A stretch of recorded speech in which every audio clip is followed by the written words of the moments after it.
नमस्कार। ज्ञान दीक्षा सत्संग में आप सभी का स्वागत है। ये साप्ताहिक सत्संग ज्ञान दीक्षा कार्यक्रम का एक भाग है जो ज्ञान मार्ग के साधकों के लिए ज्ञानमार्ग.गुरु पर निःशुल्क उपलब्ध है।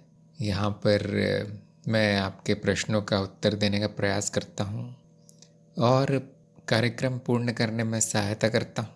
अगर किसी का प्रश्न है तो लिखकर भेज सकते हैं। पवन ने पूछा है, ज्ञान मार्ग में दान का क्या महत्व है? कोई महत्व नहीं है। ज्ञान मार्ग में केवल ज्ञान का महत्व है।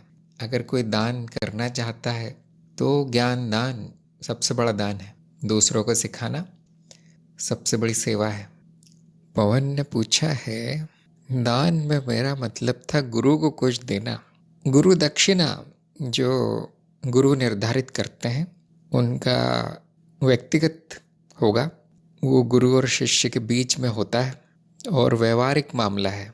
इसका ज्ञान मार्ग से संबंध नहीं है, गुरु के जीवन से संबंध है। गुरु को अपना आश्रम चलाने के लिए, जीवन चलाने के लिए जो ज़रूरी है वो गुरु लेते हैं सभी मार्गों में। तो जो भी गुरु बोलते हैं वो शिष्य को अगर पसंद है उतनी दक्षिणा देनी चाहिए। अगर नहीं, वो इतना उचित नहीं लग रहा है तो गुरु को छोड़ देना चाहिए। दूसरा गुरु जो कम दक्षिणा मांगे या ना मांगे उससे ज्ञान लेना चाहिए, क्योंकि ज्ञान तो वही है। उसका पैसे से, दक्षिणा से या गुरु की सेवा से या गुरु की पूजा से कोई संबंध नहीं है। कृष्ण प्रिया का प्रश्न है, ज्ञान में भी किसी बुरी नज़र लगती है क्या? मेरा तो ऐसा कोई अनुभव नहीं है। बुरी नज़र, काला जादू अधिकतर अंधविश्वास है। और हाँ, अगर वो सच है तो कितना भी ज्ञान हो जाए उससे बच नहीं सकता कोई। जैसे अगर आप गाड़ी बहुत तेज चलाते हैं, दुर्घटना की संभावना है। कितना भी ज्ञान हो जाए वो आप बचेंगे नहीं। उससे ज्ञान से कोई संबंध नहीं है दुर्घटना का। इसी तरह रोगों से कोई संबंध नहीं है। अगर आपकी जीवन शैली अस्वस्थ है तो रोग हो ही जाएगा, कितना भी ज्ञान हो। इसी प्रकार आपकी किसी काले जादूगर से दुश्मनी हो गई, अब अगर वो सच है तो वो काला जादू हो ही जाएगा। ज्ञान कुछ नहीं करता। ज्ञान का अर्थ नहीं कि आपको बहुत बड़ी सिद्धि मिल गई कि किसी भी प्रकार की बुरी घटना से आप बच जाएंगे, ऐसा कभी नहीं होगा। जो ये माया है, माया में जो होता है वो सबके साथ जो होता है वही होगा। लेकिन ध्यान रखिए, ऐसा कुछ होता नहीं है। और जो ज्ञान मार्ग के साधक हैं उनका इन चीज़ों से कोई वास्ता होता नहीं है, कोई संबंध होता नहीं है। ऐसे लोगों से कभी मिलना होता नहीं है, किसी से दुश्मनी होती नहीं है। ऐसा कुछ करते नहीं है वो कि किसी की बुरी नज़र लग जाए। आपके मन में विचार आ गया कि मेरे साथ तो नहीं होगा, तो वो काल्पनिक विचार है। तो आनंद में रहिए, साक्ष्य भाव में रहिए। बाकी जो माया में होता है वो कोई नहीं रोक सकता उसको।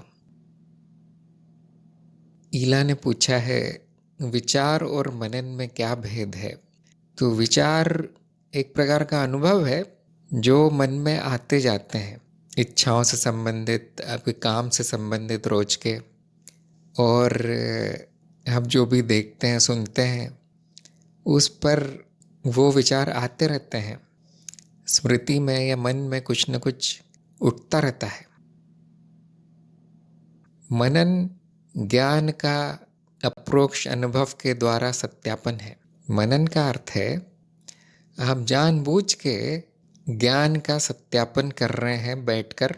जो आपने सुना है गुरु से, जो उपदेश सुना है वो आपने लिख लिया है और अब आप देखने का प्रयास करते हैं कि वो कितना सच है अपने अनुभव में, और बुद्धि का प्रयोग करते हैं, तर्क से जानने का प्रयास करते हैं। ये मनन है। ये कहा था तो वो क्यों सच है, वो कहा था तो वो क्यों झूठ है। जो भी ज्ञान मार्ग की शिक्षाएं हैं उनको अपने अनुभव में के द्वारा जानना, उनको अपनी बुद्धि के द्वारा सत्यापित करना, ये मनन है। विचार बस वृत्ति है जो जीवन में काम आती है, किसी बात पे विचार करने में, कुछ सोचने में, या वो अपने आप ही चलता रहता है कोई विचार। कभी कभी मनन को आत्मविचार कहते हैं, जो कि वही है जो शिक्षाएं हैं उनको अप्रोक्ष अनुभव से जानने का प्रयास करना, उस पर विचार करना कि क्या बताया गया था, क्या सिखाया गया था, इस पर विचार करना आत्मविचार। लेकिन जो रोज के आपके जीवन में जो विचार आते हैं, मन में जो भी चलता है, भावनाएं, उसका इससे कोई संबंध नहीं है। कृष्ण प्रिया ने कहा है कि उस घटनाक्रम को भी साक्षी भाव में देख लिया जाए। हाँ, आप ज़रूर देख सकते हैं आपके साथ जो भी हो रहा है, लेकिन उस पे अंधविश्वास करना ठीक नहीं है कि वो काला जादू है। ऐसा कुछ होता नहीं अक्सर। और आपका साक्षी भाव कितना भी हो, और अगर वो काला जादू है तो वो जाएगा नहीं। ना आपको पता चलेगा कि कोई जादू है, टोना है, तंत्र है, मंत्र है। साक्षी भाव पूरी तरह से बेकार है इन चीज़ों के लिए। ठीक वैसे ही जैसे आपको कोई रोग है, दर्द हो रहा है, बुखार है, कितना भी साक्षी भाव में देख ले वो जाएगा नहीं। उसके लिए दवाई करनी पड़ती है, उसके लिए डॉक्टर से इलाज करवाना पड़ता है। तो देखिए, अध्यात्म का, ज्ञान मार्ग का जो रोज के जीवन में घटनाएं होती हैं उनसे कोई संबंध नहीं है।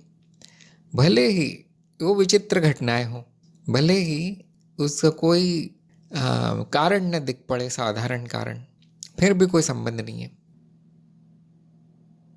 पवन ने पूछा है, क्या पिछले जन्म के कर्म इस जन्म के कर्म बंधन के कारण बन सकते हैं? हाँ जी, ज़रूर बन सकते हैं। इस जन्म में व्यक्ति पिछले बंधनों के साथ ही प्रकट होता है। कई बंधन उसके बने बनाए होते हैं जो पिछले कर्मों के कारण हैं, और इस जन्म में किए गए कर्म भी बंधनों का कारण बनते हैं। लेकिन उनको हटाना बहुत आसान है, क्योंकि न जन्म मेरा है, न कर्म मेरा है, न कोई बंधन मेरा है। ये ज्ञान होते ही वो सारा समाप्त हो जाता है।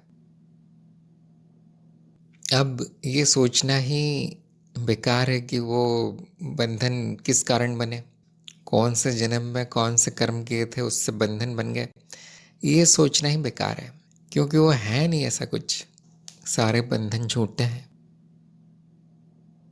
अदिति का प्रश्न है, साक्षी भाव की स्थिति में भी दुख की अनुभूति हो सकती है? ज्ञान को ध्यान में रखने के पश्चात भी अगर व्याकुलता की अनुभूति हो, जिसको मैं देख सकती हूँ, और शांत रहने पे विचार स्वतः चले जाते हैं पर पुनः आते हैं, ज्ञान को ध्यान रखने में भी मन विचलित क्यों हो जाता है? हाँ जी, साक्षी भाव में जो रोज के अनुभव होते हैं वो होंगे, चाहे वो सुख हो, चाहे दुख हो, चाहे विचलित हो, चाहे शांति हो, चाहे शांति हो। जो भी मन में होता है रोज के जीवन में वो सब होगा, और वो साक्षी भाव में मेरा नहीं है ये जाना जाएगा। साक्षी भाव का अर्थ ये नहीं है कि मन में कुछ होना बंद हो जाए, नहीं। साक्षी भाव का अर्थ है कि मशीन चल रही है, मानसिक मशीन, मनोशरीर चल रहा है यंत्र की तरह, और मैं इसका दृष्टा हूँ। और फिर उसमें जो होता है वो होगा प्राकृतिक कारणों से, उसको मेरा नहीं माना जाएगा। साक्षी भाव का अर्थ है कि मैं अब बस केवल साक्षी हूँ। ये सब जो हो रहा है वो मेरा नहीं है, ना उसमें से कोई वस्तु मैं हूँ। और साक्षी भाव का अर्थ ये भी नहीं कि दुख आ गया तो उसको हटा के सुख लाना है, या व्याकुलता आ गई उसको हटा के कुछ और लाना है। ये सब नहीं है। जो आ रहा है वो आने दो, जो जा रहा है वो जाने दो। ये है साक्षी भाव। अब अगर दुख है तो उसका कुछ कारण होगा, जो कि जगत में होगा, शरीर में होगा। किसी व्यक्ति की वजह से दुख है, उसका इलाज कर देना है। किसी शारीरिक कारण से दुख है, दर्द है शरीर में, उसका इलाज कर देना है, चला जाएगा। साक्षी भाव इलाज नहीं है किसी चीज़ का, जैसे कि मैंने अभी बताया। उससे कुछ रुकता नहीं है और कुछ शुरू भी नहीं होता। उससे अज्ञान समाप्त होता है कि ये सब मेरा है। जैसे मन विचलित हुआ और आप साक्षी भाव में उसे देख रहे हैं, तो एक ही विचार आएगा कि ये सब मेरा नहीं है। अगर है विचलित तो होगा किसी कारण से, ये तो मैं नहीं हूँ। फिर ये भी विचार आएगा कि ये ठीक नहीं है, इसका विचलित होना ठीक नहीं है, कुछ करना पड़ेगा मुझे, और वो काम करना है आपको, वो उपाय करना है, विचलित होना बंद होगा, उसका भी साक्षी आप रहेंगे। और अब विचार आएगा, हाँ मैंने कुछ कर दिया, या इस मनो शरीर ने कुछ कर दिया उपाय, अब ये विचलित नहीं है और मैं इसका साक्षी हूँ, जो भी हुआ। साक्षी भाव से न कुछ शुरू होगा न कुछ रुकेगा, न हमें कुछ शुरू करना है न कुछ रोकना है, मन में न शरीर में न जगत में। साक्षी भाव का वो उद्देश्य नहीं है। साक्षी भाव का उद्देश्य ज्ञान में स्थित रहना, मैं क्या हूँ इस ज्ञान में, और आप यही देखेंगे कि मैं हमेशा आनंद में हूँ, मैं हमेशा शांति में हूँ। आनंद और शांति मेरा स्वभाव है, बाकी मन का जो स्वभाव है उसमें होगा, शरीर का जो स्वभाव है वो करेगा, और जगत जैसा चलता है वैसा चलेगा, बाकी लोग जैसे हैं वैसे रहेंगे। ये विचार नहीं आना चाहिए मन में कि मैं साक्षी भाव में हूँ तो ये सब बाहरी चीज़ें ठीक हो जाएंगी किसी तरह से, जादू से। कभी नहीं होगा। अगर कुछ ठीक ठीक करना है या कुछ बदलना है, मानसिक स्थिति, शारीरिक स्थिति, जगत में कुछ परिस्थिति बदलनी है, तो उसके लिए सही कर्म करना होगा। वो सही कर्म ये मनो शरीर ही करेगा, साक्षी नहीं। साक्षी कुछ नहीं करता, अनुभव करता कुछ नहीं करता, केवल अनुभव होते हैं उसको, न वो कुछ कर सकता है। तो आपने लिखा है ज्ञान को ध्यान रखने से भी मन विचलित क्यों हो जाता है? क्योंकि कुछ कर्म हुए होंगे। अब कितना भी ज्ञान को ध्यान में रख लीजिए, वो विचलित ही रहेगा, शांत नहीं होगा। आपको साक्षी भाव दिखाएगा कि ये विचलित हो रहा है, और शायद साक्षी भाव ये भी स्पष्ट कर दे, अगर बुद्धि चल रही है अच्छी, तो साक्षी भाव ये भी स्पष्ट कर देगा कि ये विचलित क्यों है। अब आपको सही उपाय करना है उसका। ज्ञान का ध्यान आए और सब सारा जीवन अच्छा हो जाए, कभी नहीं होगा। ज्ञान क्या कहता है? ये जीवन मेरा नहीं है, ये मनो शरीर मैं नहीं हूँ, जो भी हो रहा है उससे मेरा कोई संबंध नहीं है, ये ज्ञान है। ये ध्यान में रखिए। मन में कुछ भी होता रहा है, मैं आनंद हूँ, मैं शांति हूँ, ये ज्ञान को ध्यान में रखना हो गया। लेकिन वो ज्ञान का ध्यान या साक्षी भाव कोई जादू नहीं है जिससे कुछ बदल जाए, सब कुछ स्वर्ग हो जाए, ऐसा कभी नहीं होगा।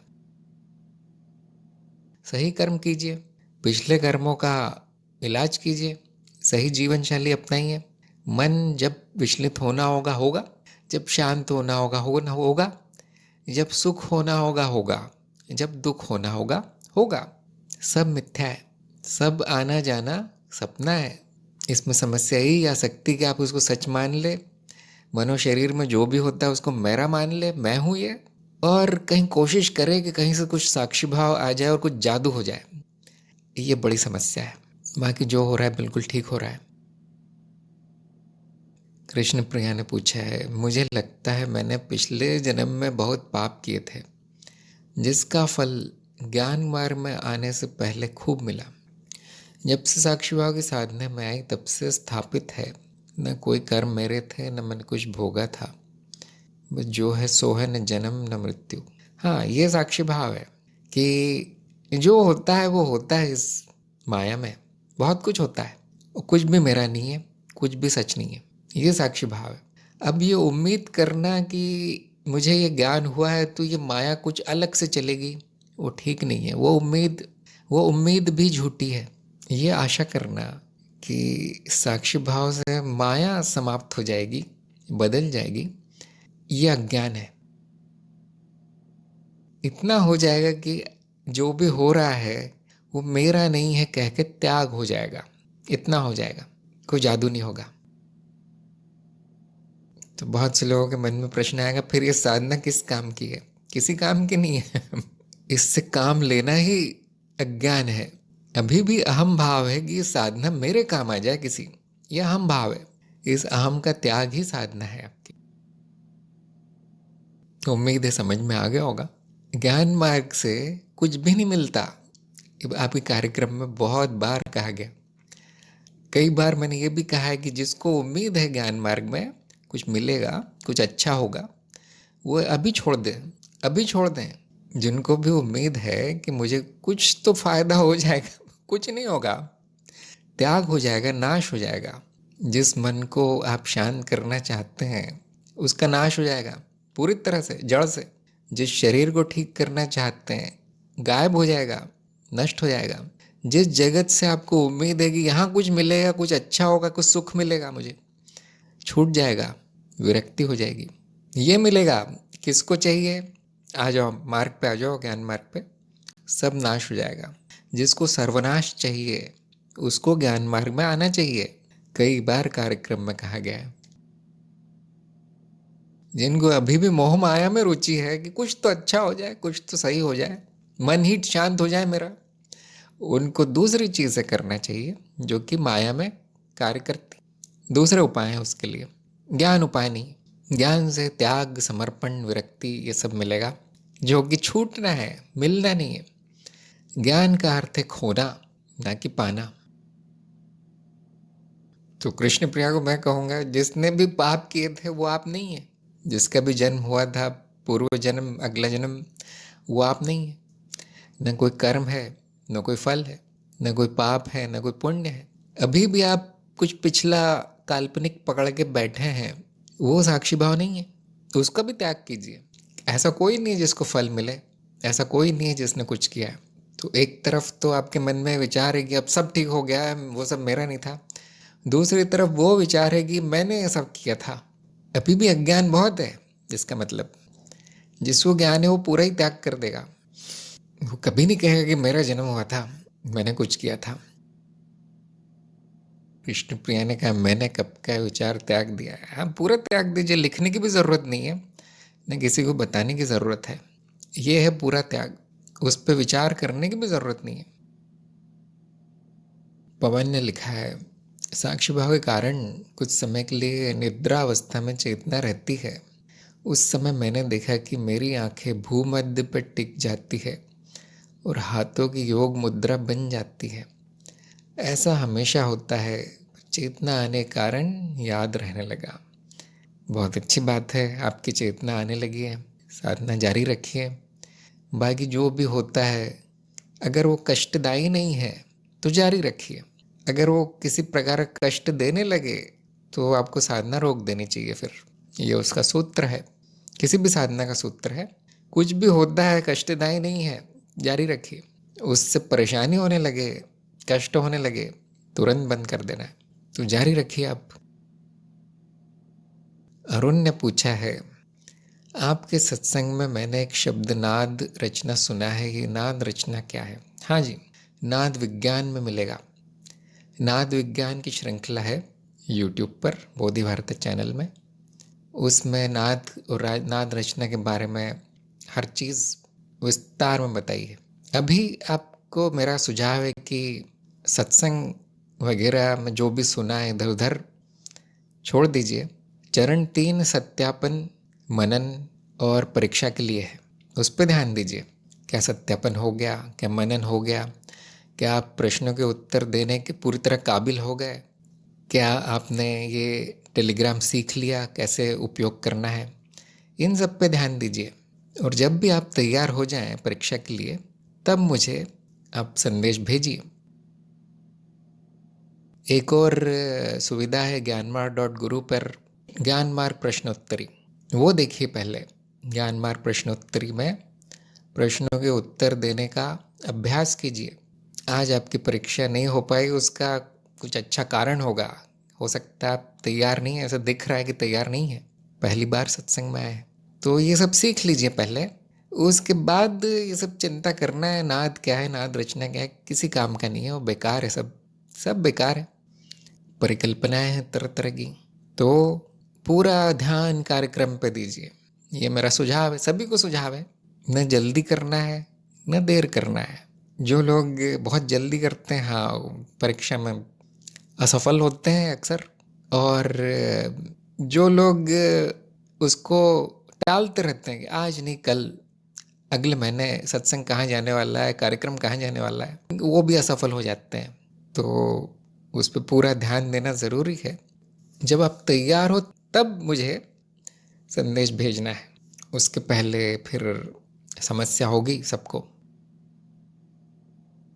आदित्य ने पूछा है, बहुत से दुख का कारण नहीं होता, ज्ञान में रह के उसे समझा जा सकता है, उसके प्रति समर्पण संभव हो जाता है। परंतु इच्छा भी दुख का कारण है। क्या इच्छा का त्याग सही है? और अगर त्याग स्वतः नहीं हो रहा तो क्या करना चाहिए? ये प्रश्न बहुत अच्छा है। न दुख मेरा है न सुख मेरा है। और ये जो जीव है, मनुशरीर, उसे कुछ भी होता रहता है। उसकी जो वृत्तियां हैं वो चलती रहती हैं, कभी दुख कभी सुख, जो पूरी तरह प्राकृतिक है। उसमें कोई बुराई नहीं है। ऐसा नहीं कि उसमें दोष आ गया है, नहीं, कोई दोष नहीं है, होता रहता है उसमें। तो आपने लिखा है इच्छा दुख का कारण है, ये बात पूरी तरह गलत है। दुख का कारण अज्ञान है। ये अज्ञान कि ये इच्छा मेरी है, इसलिए वो दुख का कारण हो जाती है। जैसा कि मैंने कहा, यहाँ बहुत कुछ होता रहता है इस माया में, उससे सुख या दुख उपजता है। तो इच्छा बड़ी प्राकृतिक है। जैसे बारिश, जैसे धूप, जैसे हवा चलती है, जैसे पेड़ उगते हैं, फूल आते हैं, फल आते हैं पेड़ों पे, वैसे मन में इच्छा आती है पुराने संस्कारों से। वो आ गई है इच्छा कोई, तो उससे दुख क्यों होना चाहिए? बिल्कुल नहीं होना चाहिए। जैसे आई है वैसे चली जाएगी। क्या होता है कि वो मेरी इच्छा है, मुझे पूरा ही करना है, नहीं तो मुझे कोई सुख नहीं मिलेगा। ये अज्ञान आ जाता है मन में, ये सब मेरा है, सुख तभी मिलेगा जब वो पूरी होगी इच्छा। ये अज्ञान आ जाता है। और जब वो पूरी नहीं होती तो मन ही स्वयं को दंड देता है, सजा देता है कि ये पूरी नहीं हो रही, इसलिए अब दुख ही दुख है। मानसिक एक प्रकार का नाटक है। कोई भी इच्छा दुख नहीं दे सकती। ये अज्ञान जो मेरी है दुख का कारण हो जाता है। जैसे ही आपके मन में विचार आएगा कि ये आ रही है, जैसे आती है बाकी हर चीज़ें मन में जो चलता रहता है, वैसे कोई इच्छा भी आ रही है, वो मेरी नहीं है, न उससे सुख हो मिलेगा न उससे दुख मिलेगा, वो त्याग हो गया।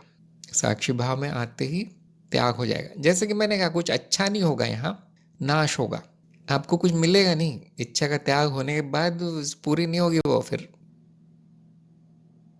तो आपने लिखा है त्याग स्वतः नहीं हो रहा तो क्या करना चाहिए? ये देखिए कि अज्ञान कहाँ है मेरा, कौन सा अज्ञान बचा है। ये आनी जानी वृत्तियों को, इच्छाओं को मैंने मेरा क्यों मान लिया? इसको सच क्यों मान लिया? ये क्यों मान लिया कि इसको पूरा करना ही ज़रूरी है? होती तो होगी, नहीं होती तो नहीं होगी। इसमें मेरा क्या जा रहा है? मैं पूर्ण हूँ, मैं अस्तित्व तो स्वयं हूँ। अब उसमें एक छोटी सी चीज़ नहीं हो रही है, हो रही है, तो उससे मुझे क्या फ़र्क पड़ेगा? मेरा आनंद तो वही है जो पहले था। जो इच्छा आने से पहले मैं आनंद हूँ, वही इच्छा के जाने के बाद भी हूँ, चाहे वो पूरी होके जाए या अपूर्ण हो जाए, होके जाए। देखिए आपका अज्ञान कहाँ पर है, ये देखिए। ज्ञान में त्याग हो जाता है। अब इसमें मैं जोड़ना चाहता हूँ कि कुछ इच्छाएं जो है जीवन के लिए ज़रूरी है, जैसे खाने की इच्छा, सांस लेने की इच्छा, क्या उसका त्याग करना चाहिए? अब वो मूर्खता है। पूरी तरह जानते हो कि ये भी मेरी नहीं है, जो खाने की इच्छा है वो शरीर की है, सांस लेने की इच्छा भी शरीर की है, मेरी नहीं है। पूरी तरह जानते हुए उस पर कर्म होना चाहिए, क्योंकि इच्छाओं पे जो कर्म करता है वो भी मैं नहीं हूँ। अगर ये मन में विचार आता है कि नहीं मैं ये रोक लूँगा, ये सब नहीं होने दूंगा क्योंकि मैं तो साक्षी हूँ, तो वो भी अज्ञान है, क्योंकि कोई करने वाला भी नहीं है, कोई रोकने वाला भी नहीं है, वो अपने आप होता है। तो इच्छा आ गई, वो कर्म में बदलेगी तो उसका कोई फल आएगा। इसको देखते रहना है, ये होते हुए देखते रहना है। अगर वो इच्छा ज़रूरी है तो पूर्ण होके रहेगी, चाहे वो दुख दे चाहे सुख दे, कुछ भी दे। अगर वो इच्छा इस जीवन के लिए, जीव के लिए बहुत ज़रूरी है तो पूर्ण होके रहती है। इसलिए कभी कभी सरल भाषा में हम कहते हैं, नीचे उतर जाते हैं एक स्तर, और साधक को ये बताया जाता है, देखिए कुछ भी आपका नहीं है, लेकिन जो आवश्यक है वो कर्म करते रहना है। वैसे भी वो हो गई, भूख लगी है तो वो जीव उठेगा, मनुष्य शरीर खाएगा पिएगा। अगर खाना नहीं है तो जाएगा लाएगा, ढूंढेगा कहीं से, पैसे नहीं तो कमाएगा, ये सब ज़रूरी है। अगर उसको कुछ और चाहिए तो वो आप देखेंगे वो उठ के कर्म करने लगता है, चलने लगता है, उस इच्छा के पीछे भागने लगता है। अगर वो ज़रूरी है तो हो जाती है पूरी। अगर वो इच्छा ज़रूरी है और उसको पूरा करने का साधन है तो थोड़ा बहुत कर्म करके वो पूरी हो जाती है। ये भी देखा जाता है कि वो ज़रूरी नहीं कि उससे सुख मिले पूरा होके, क्योंकि वो दोबारा भी आ जाती है। ये नई इच्छा आ जाती है, चलो ये हो गया, अब कुछ और। ऐसे वो चक्र चलता रहता है, इच्छाओं का, कर्म का, संस्कार का। संस्कारों से इच्छा बनती है, इच्छा से कर्म होते हैं, कर्म से नए संस्कार बनते हैं, ये चक्र चलता रहेगा, बहुत प्राकृतिक है। तो मैं न इच्छा करने वाला हूँ न त्यागने वाला हूँ। मैं नहीं त्यागता इच्छा को, न मैं कर्म रोकने वाला हूँ, न इच्छा पूर्ति को रोकने वाला हूँ। ये ज्ञान है, इससे वो चक्र बंद नहीं होगा, जबरदस्ती त्याग नहीं होगा। ध्यान रखिए, क्योंकि त्याग करने वाला कोई नहीं है। तो अदिति को मेरा सुझाव है, देखिए स्वयं को जानिए पहले।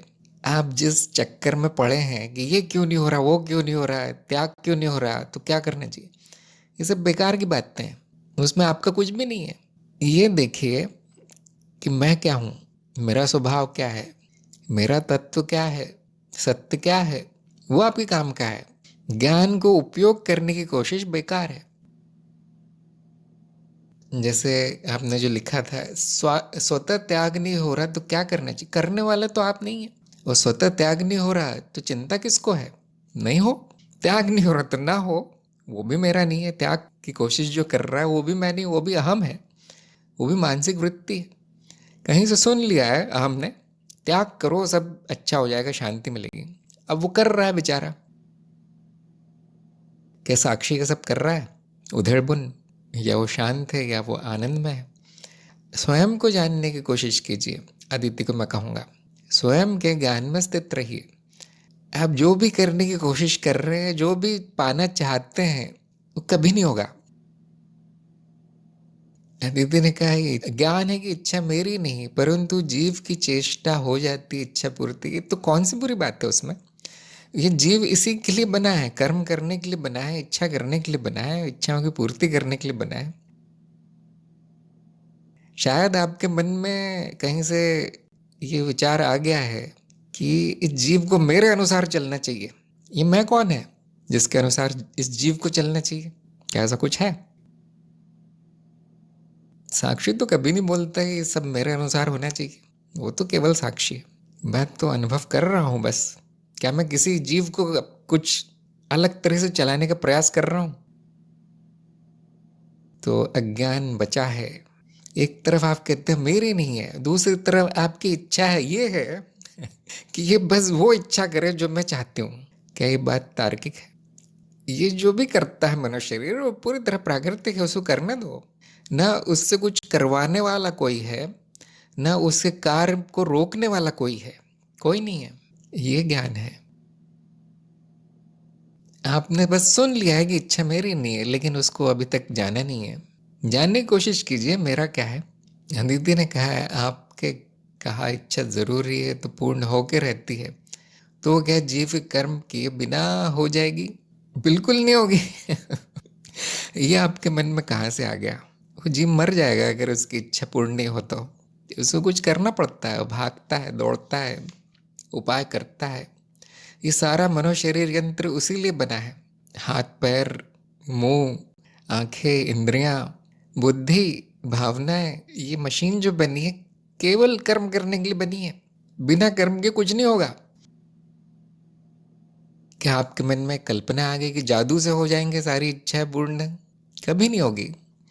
अगर वो बैठ गया जीव एक जगह तो मर जाएगा। ये भी एक कर्म है। मैं कुछ नहीं करूंगा, बैठा रहूंगा, अब इच्छा आए तो आए, ना आए तो ना आए। इच्छा पूरी हो तो ठीक, ना हो तो ठीक, मैं बैठा रहूंगा। ये मतलब बुद्धि भ्रष्ट हो चुकी है अब उस जीव की, और उसका फल आएगा।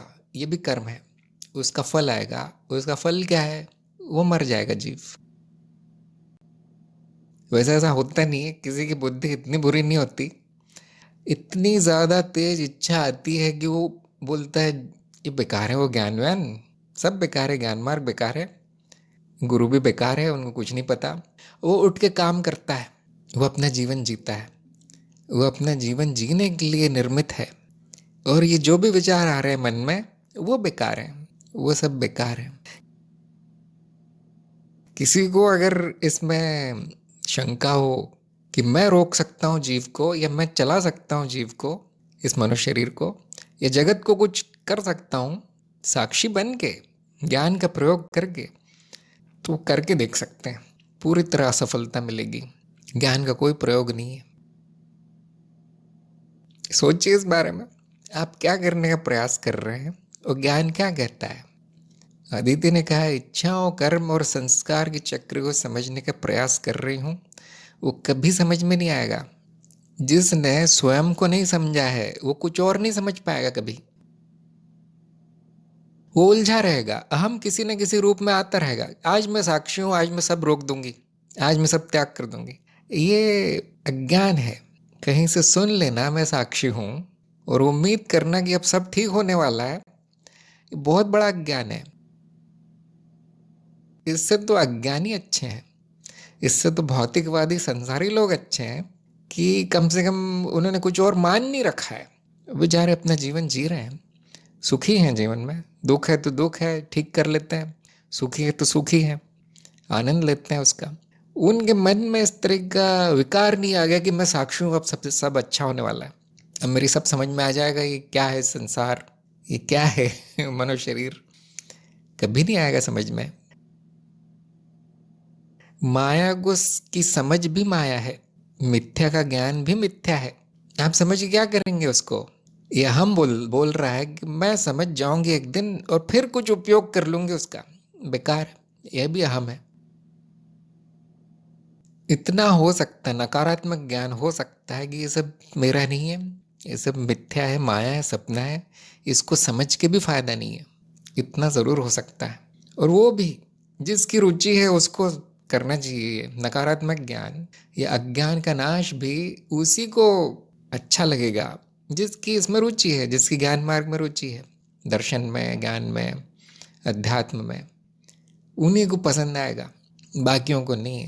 बाकी लोग देखेंगे कुछ भी काम का नहीं है, ना मेरे कुछ समझ में आ रहा है, ना मेरे नियंत्रण में कुछ आ रहा है, तो वो मार्ग छोड़ देते हैं। ऐसे लोग ऐसा कहते हुए पाए जाते हैं कि ज्ञान मार्ग बौद्धिक है, शाब्दिक है। ये लोग कुछ बोलते रहते हैं जो कि बेकार है पूरी तरह। क्यों? क्योंकि उनका कभी ज्ञान लेना उनका लक्ष्य ही नहीं था। उनका लक्ष्य कुछ पाना था, जीवन में कुछ अच्छा हो जाए, कुछ मैं बन जाऊं, कुछ बड़ा हो जाऊं, कम से कम ज्ञानी हो जाऊं। ज्ञान मार्ग में ज्ञान भी नहीं होता, इसलिए वो छोड़ देते हैं। इसलिए वो ऐसा कुछ जादू टोना ढूंढते हैं कि कुछ अच्छा हो जाए, सारी इच्छाएं पूर्ण हो जाए बैठे बैठे, या कम से कम ये समझ में आ जाए कि ये सब है क्या, ये सब कर्म क्या है और ये सब क्या है। कम से कम शाब्दिक ज्ञान ही हो जाए। क्योंकि ये सब देखिए धारणा है, न संस्कार दिखेंगे, न कर्म दिखेंगे, न आप जान पाएंगे कि ये इच्छा क्या होती है, कहाँ से आती है, क्यों आती है, उसकी शुरुआत क्या है, उसका अंत क्या है, कोई नहीं जानता। जो कहता है मैं जानता हूँ वो बहुत बड़ा ज्ञानी होगा, उसने ये शब्द सुन रखे हैं कहीं से। कोई नहीं जानता, ये सब परिकल्पनाएं हैं तरह तरह की। मनुष्य का प्रयास है, इस जीव का प्रयास है कुछ समझने का, जबकि सत्य ये है कि कुछ समझने का है नहीं इस अस्तित्व में। इस अस्तित्व में कुछ जानने का है नहीं, होने का है। ये है, ज्ञान हो सकता है, समझ हो सकती है, कुछ मिल सकता है, कुछ अच्छा हो सकता है, मेरे अनुसार हो सकता है। ये सब कल्पनाएं हैं मनुष्य की, उसमें कुछ भी सच नहीं है। हाँ, वो करता जरूर है और उस करने में भी कोई बुराई नहीं है, कोई उसका अर्थ नहीं है, निरर्थक है। होना है, क्या है वो, होना क्या है वो भी जान नहीं सकते आप, बस हो सकते हैं। तो आप जो है वो हो जाइए और कुछ होगा नहीं। और अगर आपको लगता है नहीं ये सब तो बेकार है, जो है वो तो पहले से है, अच्छा है सब, मुझे तो सब ठीक करना है, तो मेरा यही सुझाव रहेगा कोई और मार्ग चुनिए। फिर साक्षी भाव में कुछ होता ही नहीं है, ना आनंद न शांति, तो फिर छोड़ ही दीजिए, वो साधना अच्छी नहीं है। फिर जिस साधना का फल ना आए वो या तो गलत है साधना, या तो आपके लिए ठीक नहीं हो, क्योंकि आपको फल कुछ और चाहिए, वो साधना कुछ और कर रही है, तो वो ठीक नहीं है। तो अदिति को मेरा सुझाव है, अपना लक्ष्य चुनिए, पहले पहले चुनिए कि मुझे क्या चाहिए, फिर ये जानने का प्रयास कीजिए क्या वो ज्ञान मार्ग में होगा, मिलेगा। क्योंकि यहाँ तो नहीं मिलेगा, मैं बता देता हूँ, कुछ नहीं मिलेगा यहाँ। अगर कुछ अच्छा होना होता, कुछ ऐसे छोटी मोटी चीज़ें, इच्छाओं का रुकना, संस्कारों को समझना, ये सब संभव होता तो हम समझा देते, उसको कार्यक्रम में डाल भी देते कार्यक्रम का भाग बना देते उसको। लेकिन कार्यक्रम क्या सिखाता है? ये सब बेकार है। कार्यक्रम यही सिखाता है कि आप जो हैं वो हो जाओ, जो आप पहले से हैं वो हो जाओ। अगर वो साधक वो नहीं हुआ तो भी कोई बात नहीं, वो पहले से ही जो है वो है। न कुछ मिला, न कुछ गया, न कोई फायदा हुआ, न कोई नुकसान हुआ, जैसा था वैसा रहा। अब यहाँ बोलने का भी कुछ नहीं है, मौन है, शांति है, आनंद है। अदिति ने कहा कुछ इच्छा पूर्ति की इच्छा नहीं है मार्ग पे। कोई बात नहीं, आपका जो भी लक्ष्य है लिखिए, और अगर आपको सहायता की ज़रूरत है वो लक्ष्य लिख के मुझे भेजिए। मुझे क्या चाहिए ये ऊपर लिखिए कागज़ पे, मुझे क्या चाहिए जीवन में। मेरे जन्म लेने का, अब आपको मनोशरीर यंत्र बन जाना है ना, उस साक्षी की कोई इच्छा होती नहीं है। मनोशरीर यंत्र बन जाना है, ऊपर लिख लेना है मुझे क्या चाहिए इस मनोशरीर यंत्र को। लिखिए क्या क्या चाहिए आपको, मुझे भेजिए। मैं वो पूरा तो नहीं करूँगा, मैं ये बताऊँगा कि इस मार्ग में मिलेगा या नहीं इतना मैं बता सकता हूँ। मेरा क्या काम है यहाँ बैठे बैठे लोगों की उम्मीदों पे पानी फेरना, यही मेरा काम है। जो भी वो चाहते हैं उनको पूरी तरह से नाराज़ करके, नाउम्मीद करके घर भेजना। कुछ देना मेरा काम नहीं है, छीनना, छीन लेता हूँ मैं सब। फिर भी जिसकी भी कुछ भी इच्छा बची है लिख के भेजिए। एक यंत्र बना रखा है ज्ञानमार्ग.गुरु पे, शुद्ध अभिलाषा, उसमें आप लिख के भेज सकते हैं मुझे। और मैं पूरी नहीं करूँगा, नाश कर दूंगा मैं उसका, किसी को अगर काम है मुझसे तो। और एक और यंत्र बना रखा है प्रारब्ध नाम से। प्रारब्ध, वो प्रारब्ध यंत्र ये बताने की कोशिश करता है कि ये जन्म हुआ क्यों है, किस कार्य के लिए हुआ है। वो नकारात्मक यंत्र है, वो हटाने का प्रयास करता है कि, क्योंकि आप नहीं जानते, देखिए इस जीव से हमें कोई उम्मीद नहीं कि ये जानता होगा कुछ अपने बारे में या जन्म के बारे में या प्रारब्ध के बारे में, होता ही नहीं है अक्सर ऐसा। तो वो नकारात्मक यंत्र है, क्योंकि ये जीव कम से कम इतना जानता है कि मुझे क्या नहीं चाहिए। ये बड़ी विचित्र बात है। ये अदिति नाम की चीज़ जो दिख रही है, कम से कम वहाँ पे इतना ज्ञान है कि मुझे क्या नहीं चाहिए, मुझे क्या नापसंद है, बिल्कुल दूर रखो मुझसे, ये नहीं चाहिए। ये वो ये वो जानता है। तो वो प्रारब्ध यंत्र में ठीक वही किया जाता है। आपको क्या पसंद नहीं है आप निकालते जाओ, निकालते जाओ। और फिर जो आप निकाल नहीं सकते, जो छूट नहीं सकता, वही प्रारब्ध है। उसमें एक दो बातें ध्यान रखनी चाहिए कि खाना पीना, सोना, शरीर का ध्यान रखना, नौकरी, व्यवसाय, ये चीज़ें प्रारब्ध नहीं हो सकती। ये चीज़ें प्रारब्ध नहीं हो सकती।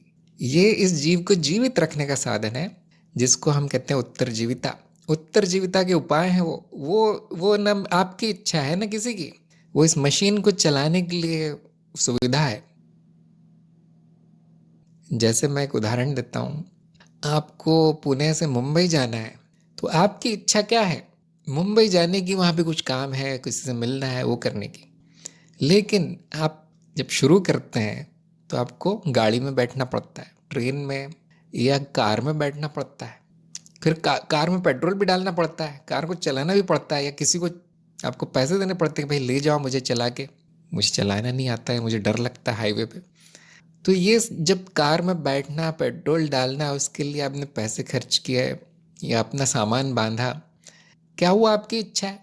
बहुत लोग कहेंगे नहीं नहीं वो ज़रूरी है, वो वहाँ जाने के लिए, मुंबई जाने के लिए, ताकि मैं अपना काम कर पाऊँ।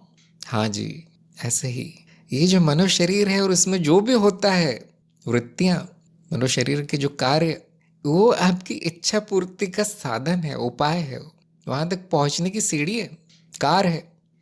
इसीलिए इस मनुष्य शरीर को वाहन कहा गया है। ये आपका वाहन है, ये आपकी गाड़ी है।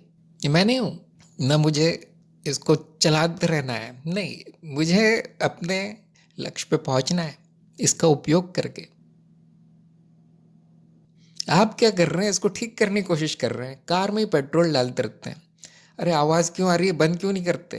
फिर गुरु आता है, गुरु बोलता है ये आवाज़ तुम्हारी नहीं है, कार में टायर में जो हवा है वो तुम्हारी नहीं है वो निकल गई तो तुम्हारा उसमें दोष नहीं है, ये कार ही तुम नहीं हो। अच्छा जी गुरु जी, ठीक कैसे करूं लेकिन कार को? ये आवाज आ रही है, बंद कैसे करूं? साक्षी भाव में हूँ, कार तो चलती रहती है, आवाज आती रहती है, पेट्रोल मांगती रहती है, बंद कैसे करूं? मतलब उस शिष्य को कुछ समझ में नहीं आया। अरे बेटा, अपना लक्ष्य देखो, तुम वहां पहुंचो पहले।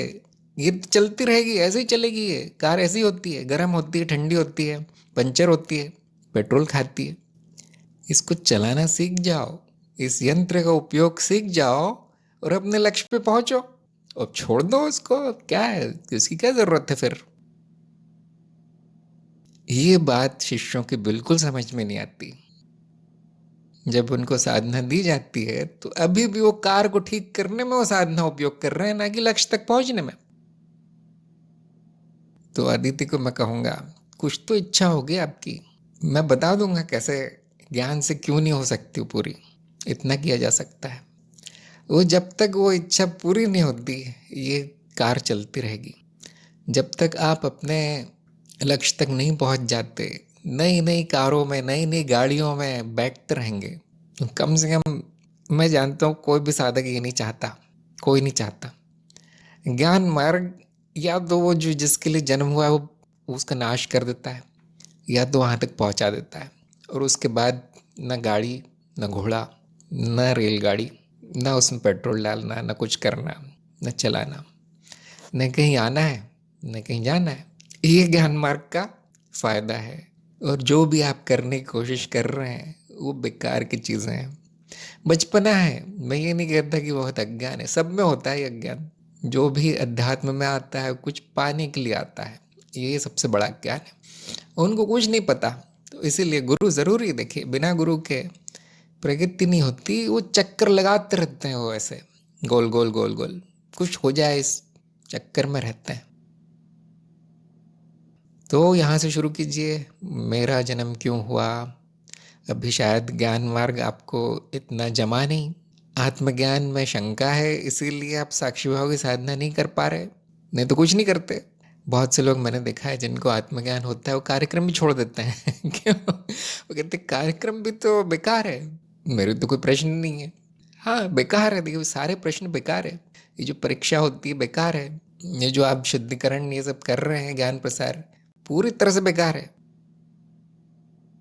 क्यों फिर चलता क्यों रहता है वो गाड़ी, चलती क्यों रहती है आपकी अध्यात्म की?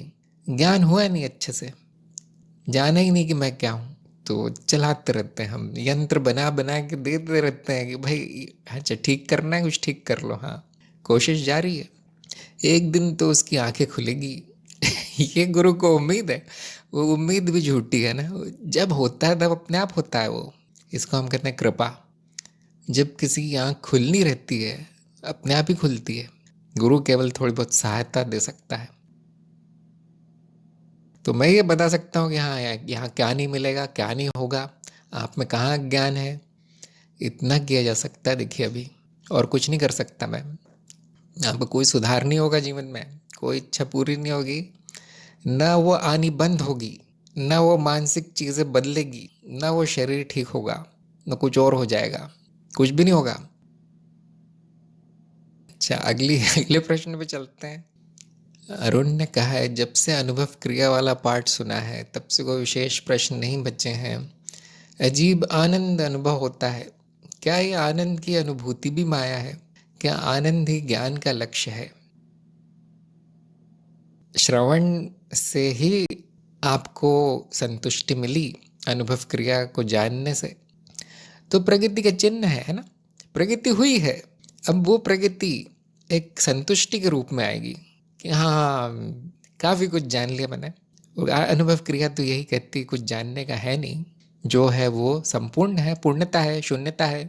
इसी का आप कह सकते हैं परिणाम आनंद जैसा है।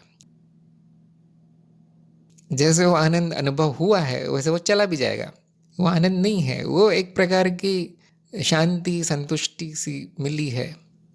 तो अगर वो अनुभूति है, किसी भी प्रकार का अनुभव है, तो आँख बंद करके कह सकते कि माया है। सभी अनुभव माया है, सभी अनुभव मिथ्या है, प्रतीत होते हैं।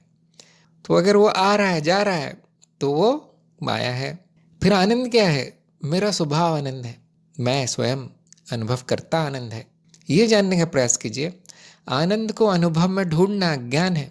कोई भी अनुभव आनंद नहीं है, अगर अनुभूति हो गई तो पूरी तरह से झूठ है, पूरी तरह से चित्त निर्मित है। जैसे आया वैसे चला जाएगा, तो उसकी पहचान है, उसकी परीक्षा है। मैं क्या हूं ये जानिए, वो आनंद है। देखिए उसमें कुछ आता नहीं है, कुछ जाता नहीं है, कुछ होता नहीं है, इसलिए उसका नाम आनंद है। वो अपनी स्थिति से हटता नहीं है, इसीलिए वो आनंद है। बाकी जो हो रहा है वो सब आनंद नहीं है। अगर आप उसको नाम आनंद देना चाहे तो कोई बात नहीं, लेकिन फिर आपको भेद करना पड़ेगा। जो अनुभूति होती है वो वाला आनंद, और जो मैं हूँ वो आनंद। तो कभी कभी हम ये भेद करते हैं। कभी कभी मैं भी कहता हूँ, देखिए कार्यक्रम का आनंद लीजिए, सत्संग का आनंद लीजिए, विज्ञान का आनंद लीजिए, जीवन का आनंद लीजिए। यहाँ पे आनंद से क्या अर्थ है? सुख, क्योंकि शायद उस शिष्य को उतना ही समझ में आएगा।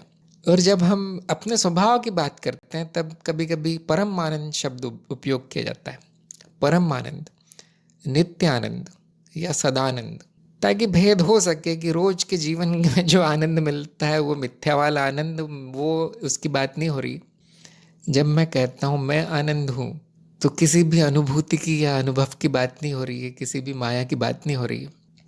तो भेद करने के लिए हम उसका नाम परम आनंद रख लेते हैं कि परम आनंद मैं हूँ।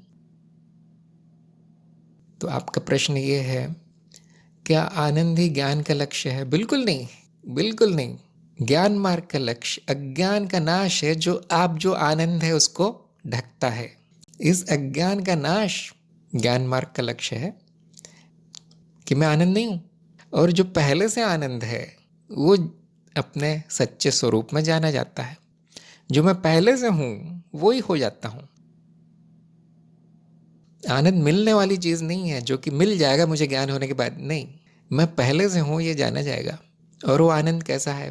क्या वो साधक नाचने लगेगा खुशी से? क्या हंसने लगेगा? क्या उसके आंसू निकलने लगेंगे? नहीं, वो आनंद ऐसा नहीं है। वो सब झूठ है, मिथ्या है, प्रतिक्रिया है वो चित्त की। उसमें कोई बुराई नहीं है, लेकिन वो आनंद नहीं है।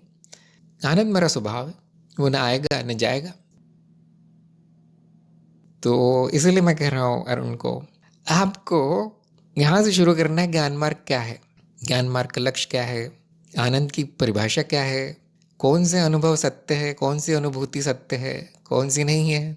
अगर कुछ सुनकर, कुछ ज्ञान होने के बाद चित्त में प्रतिक्रिया होती है तो क्या है वो? प्रगति है या दुर्गति है या अज्ञान है मेरा?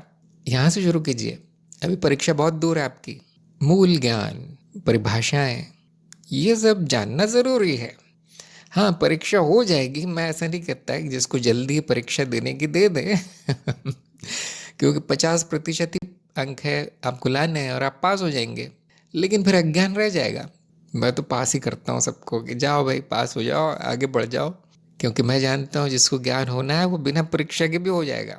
अक्सर जिसको नहीं होना है वो अगर परीक्षा में 10 में से 10 भी अंक ले आए तो भी वो वापस अज्ञान में पड़ जाएगा, ये मैं जानता हूँ। तो देखिए, ज्ञान ज़रूरी है, मूल ज्ञान, परिभाषाएं, स्वयं को जानना ज़रूरी है। शंका न बच जाए। अभी आप में शंका है, क्या ये आनंद माया है? अब मैं कौन सा आनंद हूँ फिर? ज्ञान का लक्ष्य क्या है? जब तक ये शंका है मतलब ज्ञान हुआ नहीं है, अभी ज्ञान मार्ग सफल नहीं हुआ है, अभी परीक्षा देके कोई फायदा नहीं है। तो शंका हो तो क्या करें? अब ये प्रश्न आता है। मैंने तो सुन लिया, सब लिख भी लिया, तो इसीलिए सत्संग है। सत्संग में कूद के सीधे परीक्षा देना बुद्धिमानी नहीं है। सत्संग में आके अपनी शंकाओं का समाधान कर लेना बुद्धिमानी है। और उसके बाद परीक्षा हो ना हो किसे पड़ी है, वो तो मेरा काम बढ़ जाता है परीक्षा लेने का। तो जो यांत्रिक तरीके से कार्यक्रम कर रहे हैं वो यंत्र ही रह जाएंगे कार्यक्रम के अंत में। उसको समझिए, वो कार्यक्रम क्या है, ज्ञान मार्ग क्या है, ज्ञान का लक्ष्य क्या है, मैं क्या हूँ, वो ऐसे ही रह जाएंगे। अरे कुछ हुआ नहीं, मैंने सुन लिया, परीक्षा भी पास हो गई, मतलब मैं तो ज्ञानी हूँ। अब मन में ये चल रहा है, मन में वो चल रहा है, अब ये कैसे ठीक होगा, अब मेरे संबंधी कैसे ठीक होंगे, सब कैसे अच्छे हो जाएंगे, एकदम देवताओं समान कैसे हो जाएं सारे संबंधी मेरे। ऐसा वो यंत्र जो पहले चल रहा था वैसा ही कार्यक्रम के बाद चलता रहता है। मैं यहाँ बैठे बैठे देख लेता हूँ किसका क्या हो रहा है, मुझे पता चल जाता है। अगला प्रश्न है पवन का। भूमध्य पर ध्यान टिक जाना, हाथों का योग मुद्रा बन जाना शायद से पिछली साधना के कारण है। तो क्या भविष्य में साक्षी भाव परेशानी आ सकती है? नहीं, कोई परेशानी नहीं आएगी। जो पिछला है वो छूट जाएगा, क्योंकि वो सब बेकार है। साक्षी भाव में इस प्रकार मुद्रा बनाना, ध्यान इधर उधर टिकाना, इसका कोई फायदा नहीं होगा, इसलिए वो छूट जाएगा। अगर आप साक्षी भाव की साधना करते हैं तो मन लगाकर, नहीं तो वो जो हो रहा है वो होता रहेगा। देखिए आप क्या करना चाहते हैं, वो सब छूट जाएगा पुराना। उससे ना फायदा होगा ना उसका कोई नुकसान है। अगर वो कष्टदायी हो जाए तो छोड़ना अच्छा है। अजय ने कहा है, मुझे साक्षी भाव के दौरान आज्ञा चक्र, सहस्रार, मूलाधार आदि के अनुभव हो रहे हैं। इसके लिए मैं कोई प्रयास नहीं कर रहा हूँ, स्वतः हो रहा है। यह आश्चर्य कौतूहल से भरा घटनाक्रम है। सभी अनुभव सहज में हो रहे हैं और कुछ अंतराल के बाद साक्षी भाव आ जाता है, स्पष्टता बढ़ रही है। बेवजह खुशी, हल्कापन, क्या ऐसा होना सामान्य है? ये साक्षी भाव ही है क्या? क्या यही कृपा है? हाँ, ये होना सामान्य है। इस मनुष्य शरीर में जो भी होता है, अगर वो कष्टदायी नहीं है तो सामान्य है। जैसा कि मैंने अभी बोला पवन के मामले में, वो सब सामान्य है। जैसे ही कुछ असामान्य होने लगे, अब वो कष्ट देने लगे, आप साधना ही बर्बाद कर दे, वो अब असामान्य है। ये प्रकृति का चिन्ह है। आप ऐसा मान लीजिए, अगर बेवजह खुशी है, हल्कापन है, आनंददायी स्थिति है, स्पष्टता आ रही है, साक्षी भाव भी आ रहा है, तो प्रगति का चिन्ह है। प्रगति हो रही है, अच्छी प्रगति हो रही है, अच्छा ज्ञान है। लेकिन इसको साक्षी भाव नहीं कहना चाहिए। साक्षी भाव क्या है? मेरे स्वरूप का स्मरण। आपने तो लिखा है कि साक्षी भाव आ जाता है। अब ये प्रश्न कैसे आ गया कि क्या यही साक्षी भाव है? शंका नहीं आनी चाहिए। अगर साक्षी भाव आता है तो शंका नहीं आएगी। अगर शंका आती है तो साक्षी भाव नहीं है। बहुत सीधा मामला है, इसमें कोई उलझन की बात नहीं होनी चाहिए। इसमें कोई शंका नहीं होनी चाहिए कि साक्षी भाव क्या है। अगर वो आ जाता है और आप जानते नहीं है कि वो क्या है, तो क्या आ जाता है फिर? ये ठीक नहीं है मामला, है ना?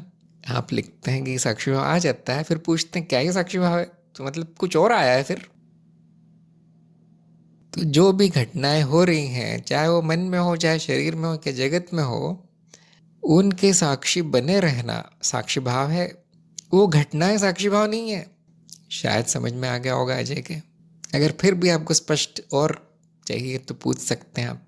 जो भी होता है घटनाएं, वो साक्षी भाव नहीं है। जब स्मरण आता है कि मैं क्या हूँ और ये घटनाएं क्या हैं, तो उसका सत्य क्या है, ये साक्षी भाव है। क्या ऐसा होता है? या आप ये मान के बैठ जाते हैं कि हाँ, ये कुछ हो रहा है मन में, शरीर में, यही साक्षी भाव है और ये साक्षी भाव के कारण हो रहा है, फिर अज्ञान है। फिर न ज्ञान है न साक्षी भाव है। शायद स्पष्ट हो गया होगा। देखिए, साक्षी भाव की साधना कीजिए, बाकी जो होता है वो आकर चला जाएगा, छूट जाएगा। उसका कोई भी लाभ नहीं है।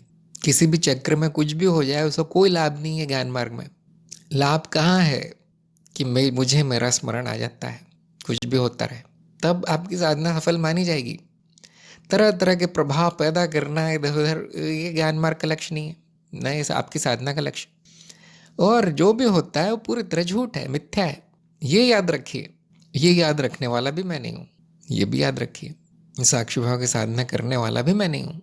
अब स्पष्ट होगा, आपको शंका नहीं होगी। तो हाँ, आश्चर्य आएगा। वो भी वृत्ति है, चित्त की वृत्ति। कहीं कुछ हो जाएगा, कभी कुछ हो जाएगा, कभी कोई चमत्कारी घटना हो जाएगी, कभी जैसे उन्होंने लिखा है आनंद वर्षा होगी, भावनाएं आएंगी, आंसू आएंगे। ये सब प्रतिक्रिया होती रहेगी चित्त में। कभी बुरी प्रतिक्रिया भी होगी, गुस्सा आएगा, चिढ़ जाएगा वो बुरी तरह, ये साक्षी भाव कुछ नहीं कर रहा मेरे लिए, ज्ञान ही बेकार है, दूसरे गुरु अच्छे हैं। यह डर आएगा, अरे ये क्या हो रहा है, इन्होंने तो कह दिया मैं नहीं हूँ। अब मेरा क्या होगा, मेरे परिवार का क्या होगा? इन्होंने तो कह दिया मैं तो दिखता भी नहीं हूँ, क्या कोई मुझे देख सकता है? पूछेगा वो सबसे जाके। ये क्या है? ये सब प्रतिक्रिया है चित्त की, जो अज्ञान के कारण है, ये शुद्धिकरण के कारण है, और इनके भी साक्षी रहना है। इसका अर्थ ये नहीं कि हमें बुद्धि का प्रयोग नहीं करना है, करना है। कहीं कष्टदायी तो नहीं है। कहीं ये मुझे मार्ग से तो नहीं भटका रहा, कहीं ये आनंद में बैठे रहना, रोते रहना, कोई काम न करना, कहीं ये समस्या तो नहीं है। ये बुद्धि यहाँ पर उपयोग करना ज़रूरी है। और अगर ऐसा हो रहा है कि जीवन असामान्य हो गया, साधना नहीं चल रही, मानसिक विकार आ रहे हैं तरह तरह के, न सच पता चल रहा है न झूठ पता चल रहा है, अब असामान्य है, अब पूरी तरह असामान्य है, यहाँ पे बुद्धि भी हार गई। इसीलिए आपको साप्ताहिक रिपोर्ट मांगी जाती है कि क्या हो रहा है, मैं देखना चाहता हूँ। कुछ गड़बड़ तो नहीं हो रही, कुछ असामान्य तो नहीं हो रहा। वहाँ पे लिखा भी है कि कुछ अजीब अनुभव हो तो लिख के भेजिए, ऐसा वहाँ पे एक रिपोर्ट में लिखा हुआ है। ये इसीलिए कि मैं देखना चाहता हूँ कि साक्षी भाव हो रहा है या कुछ और हो रहा है। तो देखिए, आप साक्षी भाव को पहले जानिए। चित्त की वृत्तियाँ, चित्त की प्रतिक्रियाएं, मनोशरीर यंत्र मैं नहीं हूँ, ये जानकर स्वयं में स्थित रहिए। आपने पूछा क्या ही कृपा है? नहीं, ज्ञान होना कृपा है। मनोशरीर यंत्र जगत इधर उधर कुछ घटनाएं होना कृपा नहीं है। वो प्राकृतिक है, वो होता रहता है कुछ न कुछ, अच्छा बुरा। ज्ञान होना कृपा है, सबसे बड़ी कृपा। इससे बड़ी कृपा नहीं हो सकती। जिसको ज्ञान हो गया वो इधर उधर कृपा नहीं ढूंढेगा फिर, क्या ये कृपा है, क्या वो कृपा है, ऐसा हो गया आज, कोई अजीब सा कुछ हो गया, क्या ही कृपा है। जिसको ज्ञान हो गया वो इधर उधर नहीं ढूंढेगा कृपा को। तो अजय को मैं पूछता हूँ कौन सी कृपा चाहिए बताइए, दिलवा देते हैं। शायद आपका मन ढूंढ रहा है कृपा, पूछ रहा है कौन सी चीज़ कृपा है, इसमें से बताइए क्या चाहते हैं आप, लिखिए। अजय ने कहा है वास्तव में अभी कुछ भी नहीं, सब पूर्ण ही है। सब पूर्ण है, हाँ। तो कृपा चाहना भी पूर्णता का भाग है, उसमें कोई बुराई नहीं है। अगर ये मन चाहता है ऐसा कुछ हो जाए कि कृपा हो जाए, वो भी पूर्णता ही है। लेकिन उम्मीद रखना ज्ञान होने के बाद खास तौर से कि अब और कृपा होगी, अब नहीं होगी। अब नाश होगा, अब सर्वनाश होगा, वो बड़ी कृपा है ना। ज्ञान होना कृपा है, बहुत बड़ी है, लेकिन सर्वनाश होना और बड़ी कृपा है। फिर आपके मन में कभी ख्याल नहीं आएगा कि ये सब हो रही विचित्र घटनाएं, ये सब कृपा है या नहीं, क्योंकि पूरा सर्वनाश हो जाएगा, अब कोई घटना भी नहीं होगी। तो वो कृपा होने में समय है। अभी अभी जो ज्ञान वर्षा हुई है, कृपा की वर्षा, उसका महत्व समझिए। सबसे ज़्यादा महत्वपूर्ण वो है, वो जानने का प्रयास कीजिए, ना कि कुछ विचित्र घटनाएं जो इधर उधर से हो रही हैं, किसी कारण से हो रही होगी वो, उसमें कोई भी बुराई नहीं है, लेकिन वो महत्वहीन है, पूरी तरह से महत्वहीन है। आपने उसको ज़्यादा महत्व दिया है, इसलिए आपके मन में शंका आई है, क्या ये अच्छा है, क्या ये असामान्य है, क्या ये साक्षी भाव है, क्या ये कृपा है। उसे कोई महत्व नहीं है, कुछ भी हो बेकार है सब। महत्व ज्ञान मार्ग में ज्ञान का सबसे ज़्यादा महत्व है, और ज्ञान मार्ग में भी सबसे बड़ा जो है वो आत्मज्ञान है, वो सबसे महत्वपूर्ण है। अगर आप माया को अगर जान भी ले 100%, तो बेकार की चीज़ है वो। ब्रह्म ज्ञान वो ज्ञान नहीं है, किसी को नहीं होता वो ज्ञान, कोई नहीं होता वहाँ कहने वाला मुझे ज्ञान हुआ ब्रह्म ज्ञान। लेकिन आत्मज्ञान काम की चीज़ है।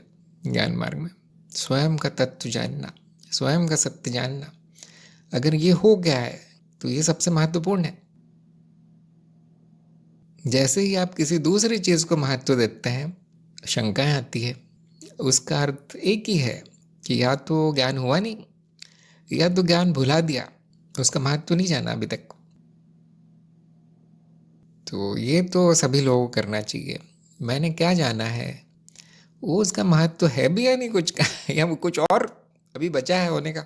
अगर बचा है कुछ और होने का और कृपा की प्रतीक्षा है, तो ज्ञान हुआ नहीं फिर, और वो मार्ग भी ठीक नहीं है फिर। अगर और कुछ चाह रहा है व्यक्ति, कुछ और हो जाए, तो वो ज्ञान मार्ग उसके लिए अच्छा नहीं है फिर। यहाँ कुछ नहीं होगा। आत्मज्ञान के बाद शायद ही कुछ होता है। अंतिम ज्ञान आत्मज्ञान, अध्यात्म का अंतिम चरण आत्मज्ञान। इसके बाद जो चाहता है कि ये हो जाए हो जाए, वो भी नहीं रहना चाहिए। क्या कुछ बचा है अभी वहाँ पे कोई? जो कृपा चाहता है, क्या वो बचा है? अब बड़ी समस्या है, मार्ग विफल हुआ है मतलब। तो इसीलिए मैंने सब प्रपंच कर रखा है। मैं जानना चाहता हूँ कौन क्या चाहता है, मैं ऊपर से बोलता हूँ हाँ आपको मिल जाएगा, लेकिन मेरी अंदर से प्रार्थना होती है नाश हो जाए ये पूरा, ये जो भी चाहता है बचे नहीं, न वो जो चाहता है वो बचे, न चाहने वाला बचे। ये मेरी प्रार्थना होती है। बहुत लोग डर जाते हैं देखकर, इसलिए पूछते भी नहीं है, वो मांगते भी नहीं है। कभी कभी ये एकदम से नहीं होगा, ऐसा नहीं होगा कि कल से ही नाश हो गया, नहीं, वो सर्वनाश के रास्ते पे आगे बढ़ जाता है थोड़ा सा। कुछ दिनों बाद होगा, कुछ वर्षों बाद होगा। अगर वो बहुत भाग्यशाली है वो व्यक्ति, तो कई जन्मों के बाद होगा नाश। इसलिए मुझे भी कोई जल्दी नहीं है। सर्वनाश हमारा लक्ष्य है, कृपा नहीं। साक्षी भाव क्या कहता है? कुछ बचा नहीं है अब, न नाश होने के लिए कुछ बचा है न कभी वो था। साक्षी भाव ये भी कहता है ऐसा कुछ था ही नहीं जो नाश हो सके। ये ज्ञान है। देखिए, क्या ये स्मरण रहता है आपको? यह माया खींच रही है, कभी पैर पकड़ के खींचती है, कभी कोई चक्र पकड़ के खींचती है। तो उससे बचना चाहिए हमें। जो हो रहा है अपने आप होगा, उसका कोई महत्व नहीं होगा। पवन ने पूछा, मार्ग से भटकने के क्या लक्षण हैं? जो मैंने अभी बताया, ज्ञान न होना, कुछ उम्मीद बच जाना कि अब तो कुछ और हो जाएगा, कुछ सुधर जाएगा, अब ये जीव बड़ा खुश हो जाएगा, रोज आनंद मिलेगा, कोई नई अनुभूति होगी, मैं तो ज्ञानी हो गया, मैं तो गुरु हो गया। दम बहा जाना, मुझसे ज़्यादा तो कोई नहीं जानता, मैं हर किसी को सिखा सकता हूँ। ये सब मार्ग से भटकने के लक्षण है। साक्षी भाव से प्रेम होना या साक्षी से प्रेम होने की जगह उसका कुछ उपयोग करने, औजार बना देना साक्षी भाव को, कुछ हो जाए ठीक, इससे मैं ठीक कर दूंगा सब, ये भी मार्ग से भटकने का लक्षण है। क्योंकि वो साधना कुछ ठीक करने के लिए नहीं है। वो साधना कहती कि सब ठीक है, मेरा अज्ञान ठीक नहीं है, अज्ञान हट जाए बस, ना आए कभी, हमेशा याद रहे, हमेशा मैं मार्ग पर हूँ, इसके लिए वो साधना है। क्योंकि एकदम से तो होगा नहीं ना, वो पुरानी आदत है वो शिष्य की। अभी भी वो गुरु ढूंढ रहा है, अभी भी वो व्यक्ति कुछ दूसरा मार्ग ढूंढ रहा है। चलो यहाँ तो कुछ नहीं मिला, इन्होंने तो बोल दिया अब नाश होगा, मुझे नहीं चाहिए, मुझे कुछ अच्छा चाहिए। तो ये सब मतलब भटकने के लक्षण है। भटकने के लक्षण क्या हो? तो भटक चुका है। तो जो प्रगति के लक्षण है उसके ठीक उल्टे लक्षण भटकने के हैं। तो प्रगति के लक्षण क्या है? वो ज्ञानाक्षर में एक लेख है प्रगति के बारे में, उसमें बताया गया है। उसमें यह भी बताया गया है भटकने के लक्षण या अज्ञान के लक्षण। अज्ञान बच गया, उसी के कारण भटक रहा है वो। तो वो सब लक्षण बताए गए हैं। अनुभव में रस लेना, ये क्यों नहीं हो रहा, वो क्यों नहीं हो रहा, बेचैनी, ये जन्म तो ऐसे ही बीत गया, अगले जन्म में गुरुजी आप मिल जाना मुझसे। मतलब मार्ग से पूरी तरह भटक चुका है वो व्यक्ति। अरे इस किताब में तो ये लिखा है, इन्होंने तो कुछ और बताया, इन्होंने तो ये नाम लिख लिया, वो वेदों में तो कुछ और नाम है, इस गुरु को तो कुछ नहीं आता। मतलब वो मार्ग पकड़ा ही नहीं है उस बंदे ने अभी तक। भटकने का सवाल ही नहीं है, वो मार्ग पे आया ही नहीं है अभी तक। शब्द ज्ञान के पीछे भटक रहा है। वो ये नहीं देख रहा कि क्या सत्य है, वो देख रहा है कौन सा शब्द सही है। कभी शब्दकोश में ढूंढता है, कभी इंटरनेट पर ढूंढता है, कभी इधर उधर पूछ लेता है जाके, यूट्यूब के वीडियो के नीचे प्रश्न लिख देता है इस शब्द के क्या अर्थ है। अब बड़ी समस्या आई है ना वो मार्ग पे है, न कोई गुरु है, न ज्ञान है। अगर किसी को दुख होता है जीवन में, अगर किसी की मानसिक अशांति है, रोग है, शरीर ठीक नहीं है, जगत में कुछ समस्या है, या उसको माया की एक दो चीज़ें समझ में नहीं आती, नाद क्या है, नाद रचना क्या है, चित्त क्या है, समझ में नहीं आता बिल्कुल विज्ञान, क्या ये सब लक्षण है कि मार्ग से भटक गया? अब आप लोग समझ सकते नहीं, ये लक्षण नहीं है। दुख होना बहुत प्राकृतिक है, कितना भी ज्ञान हो जाए दुख होगा, शरीर में पीड़ा होगी, हाँ। बुद्धि की जो सीमा है वो बुद्धि उतनी समझ पाएगी, उससे ज़्यादा नहीं। हर चीज़ नहीं समझ में आएगी। कुछ अच्छा नहीं हो रहा, मैं सफल नहीं हो रहा जीवन, वो सब प्राकृतिक है, वो मार्ग से भटकने के लक्षण नहीं है।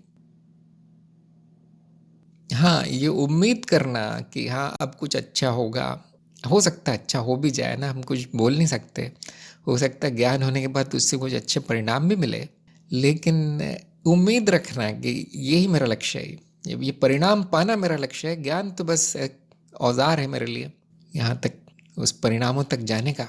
तो मतलब मार्ग से पूरी तरह भटक चुका है व्यक्ति। ज्ञान लक्ष्य देखिए और कुछ नहीं। साक्षी से प्रेम लक्ष्य है और कुछ नहीं, कुछ जानना नहीं है। माया को मोड़ना नहीं है, माया को नचाना नहीं है, ये लक्ष्य नहीं है हमारे। आनंद, शांति, त्याग, ये ज्ञान के परिणाम है। विरक्ति, मौन, ये दुख नहीं हो रहा है मुझे, सुख भी नहीं हो रहा है, ये सब बेकार की बातें हैं। इच्छा भी पूरी नहीं हो रही है, ज़्यादा इच्छा आ रही है, मानसिक शोर समाप्त नहीं हो रहा है। अब ये सब प्राकृतिक बातें हैं, ये मार्ग से भटकना नहीं है। अज्ञान बचा है कि ये सब नहीं होना चाहिए, ये मार्ग से भटकना है। सब हो रहा है, इस दुनिया का तूफान चल रहा है सारा, है ना, ये तूफान की तरह है वो, पूरी तरह से परिवर्तनशील पागलपन है ये जो प्रकट है। अभी भी आप आनंद में, मौन है, शांति है, अब सही मार्ग है। अब आपके लिए वो मार्ग अच्छा है, आप उस मार्ग के लिए बने हैं, ज्ञान मार्ग के लिए। ज्ञान मार्ग आपके लिए बना है। अब आप देख सकते हैं कि समझना ही कठिन है कि मार्ग क्या है, यही समझना कठिन है। उसमें जो सिखाया जाता है वो तो दूर की बात है, अगर वो समझ में आ जाए तो बहुत अच्छी बात है। और विज्ञान और ज़्यादा कठिन है। जब मैं विज्ञान के बारे में कुछ बोलता हूँ, जैसे कि जन्मों की चीज़ें या कर्म, संस्कार, चित्त की परतें, लोग उसको सच मान लेते हैं। वो सोचते हैं सब सच है और ज्ञान से यहाँ पे कुछ अच्छा होगा, कुछ ठीक होगा।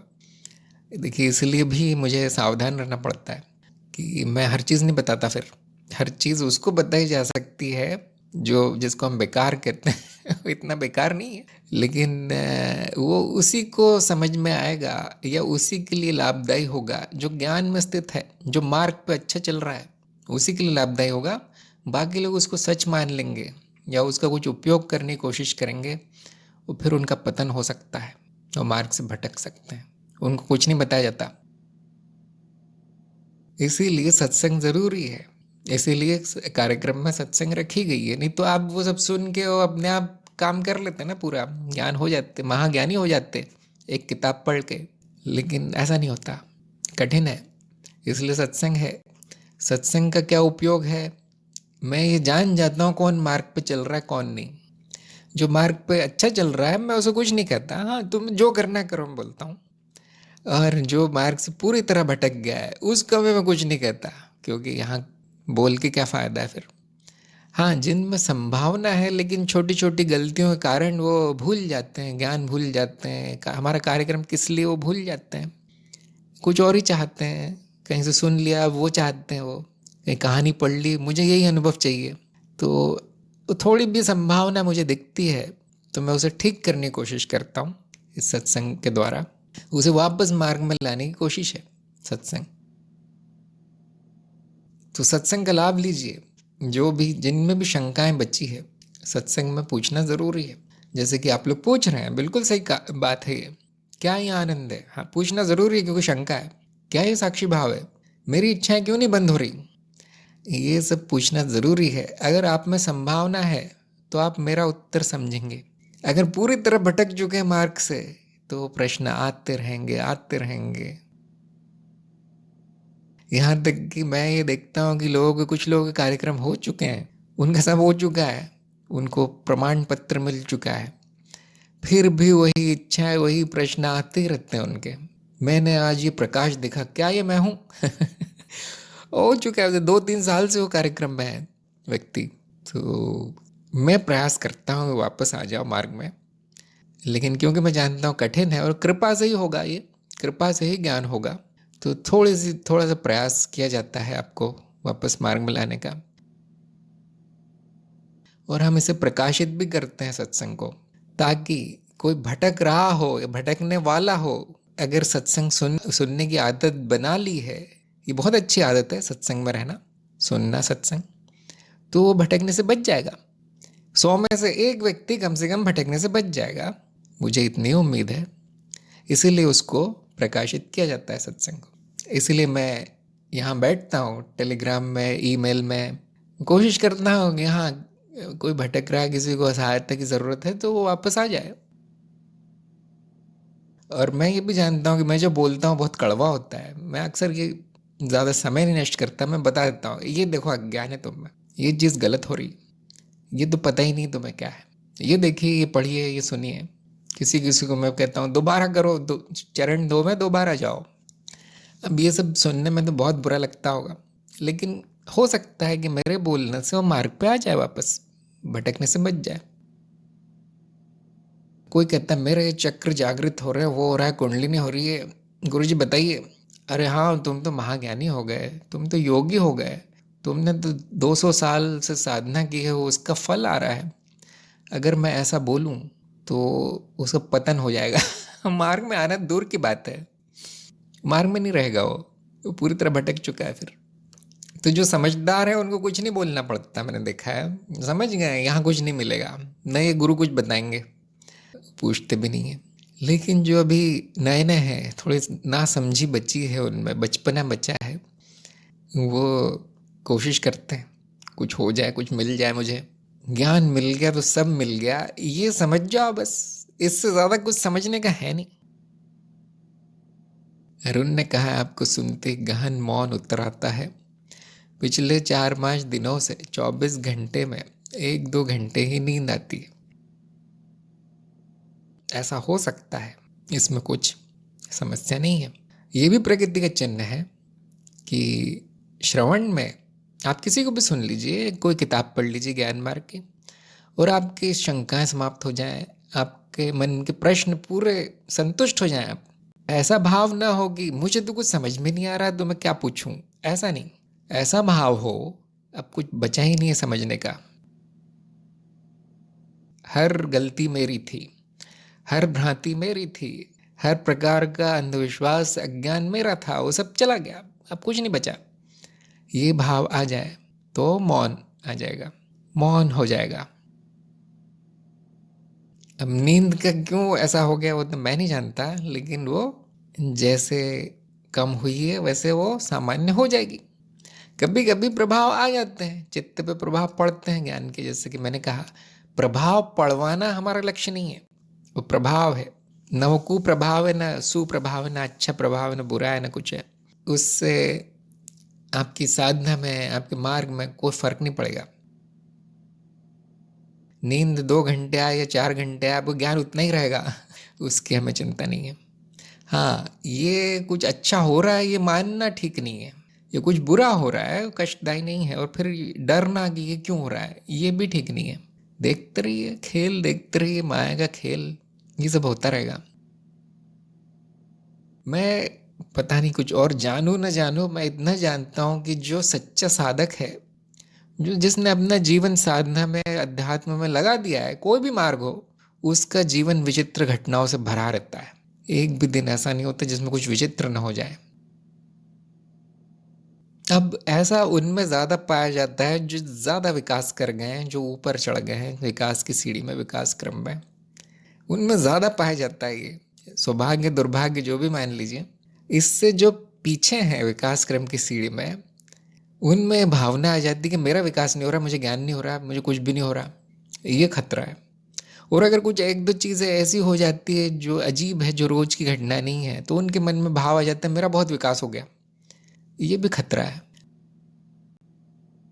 इसलिए गुरु को जो है नाव को डूबने से बचाना पड़ता है, उसको हमेशा नाव को तैराते रहना पड़ता है साधक की, कहीं डूब न जाए इन चीज़ों में। कभी कभी हौसला बढ़ाना भी पड़ता है कि हाँ बहुत अच्छा, हाँ हाँ साधना का फल है, पूर्व जन्म साधना का फल है, बहुत अच्छा हो रहा है, तुम्हारी प्रगति हो रही है। कभी कभी हौसला बढ़ाना भी पड़ता है, नहीं तो वो निराश हो जाएगा बेचारा साधक कि मैंने तो सोचा था बहुत अच्छा हो रहा है। लेकिन साथ में उसमें ये भी जोड़ना पड़ता है कि ये हमारा लक्ष्य नहीं है। जैसे अगर कोई रोगी है, वो दवाई खाता है, तो दवाई का क्या लक्ष्य है, दवाई खाने का कि उसका रोग ठीक हो जाए। लेकिन हो सकता है कि दवाई का कुछ प्रभाव पड़े, हो सकता है वो दवाई उसको सुला दे 8-10 घंटे, ऐसा होता है। जुकाम की आप दवाई खाएंगे तो बहुत नींद आती, लेकिन वो नींद लाना उस दवाई का लक्ष्य नहीं था, जुकाम ठीक करना लक्ष्य था। ऐसे ही मुंह का स्वाद चला जाएगा, कुछ हो जाएगा, ये दवाई खाने का प्रभाव है। विचित्र घटना है। डॉक्टर कहेगा कि देखिए वो सब तो होता रहता है, किसी को कुछ होगा, किसी पे कुछ प्रभाव होगा, किसी पे कुछ होगा, ये दवाई ऐसी है। लेकिन आपका रोग ठीक हुआ या नहीं बताइए। ये पूछेगा गुरु। ऐसे ही मैं सबको, जो भी वो ऐसे लक्षण लेकर आते हैं, मैं कभी कहता हूँ कि हाँ ये सामान्य है, ठीक हो जाएगा, कभी कहता हूँ महत्वहीन है। लेकिन मैं ये पूछता ज़रूर हूँ कि ज्ञान हुआ या नहीं आपको। वो लक्ष्य है हमारा। ज्ञान हुआ, क्या चाहते हैं, कुछ चाहते हैं, ये सारे प्रभाव चाहते हैं आप जीवन भर होते रहे, ये लक्षणों से प्रेम है, ये स्वयं से प्रेम है, ये सब मैं पूछता हूँ, कोशिश करता हूँ उसकी नैया तैरती रहे, मार्ग पर है वो। क्योंकि ये सब तो हर साधक का जीवन भरा हुआ है ऐसी घटनाओं से, होता ही रहेगा। ये जितना ज़्यादा विकास होगा उतना अजीब हो जाएगा जीवन, उतनी अजीब घटनाएं हो जाएंगी। ये उस दवाई का प्रभाव है जो अज्ञान रूपी रोग का समाप्त कर रही है। उस दवाई का प्रभाव है। प्रभाव लेना हमारा लक्ष्य नहीं है, अज्ञान का नाश लक्ष्य है। वो हो रहा है और कोई प्रभाव नहीं आ रहे तो कोई बात नहीं, बहुत अच्छी बात है। तो बहुत ज़्यादा प्रभाव आ रहे हैं, अजीब अजीब, यहाँ तक कि कुछ कष्टदायी भी है, बहुत परेशान करते हैं। जैसे कर्म बंधन, ये सब बहुत है। अगर किसी का अशुद्धियाँ बहुत है तो बहुत ज़्यादा प्रभाव होंगे उसके जीवन में। तो हम कोशिश करते हैं कि वो ना हो, तो फिर भी मार्ग पे बना रहे। ऐसी कोशिश जारी है। और दवाई हमेशा कड़वी होती है। देखिए, कड़वी दवाई ज़्यादा प्रभावकारी होती है। कृष्ण प्रिया ने कहा है, आपकी जो कड़वी बातें हैं उसी से अज्ञान पर प्रकाश पड़ता है, वरना हम अज्ञान को ज्ञान मार कर भटकते रहते हैं। नहीं, कोई चिंता की बात नहीं, भटकते भटकते भी कहाँ जाएंगे। आप कितना भी भटक लीजिए, आना तो यही है, अंतिम सत्य तो यही है। कहाँ जाएंगे, थोड़ी देर लगेगी। हाँ, कोई इस प्रभाव के पीछे भागेगा, कोई उस अनुभव के पीछे, कोई उस किताब के पीछे, कोई उस गुरु के पीछे, ऐसे चलता रहेगा, लेकिन आएगा तो यहीं। और जाने का कहीं नहीं है। मेरे अलावा मैं कहाँ जाऊँगा, सब कुछ मैं हूँ, तो मेरे अलावा मैं कहाँ जाऊँगा। बाकी सब प्रपंच मुझे मुझसे दूर रखने का है। तो यहाँ पर हम सत्संग समाप्त करते हैं आज की। सभी का सत्संग में आने के लिए धन्यवाद। हम अगली सत्संग में दोबारा मिलेंगे। नमस्कार।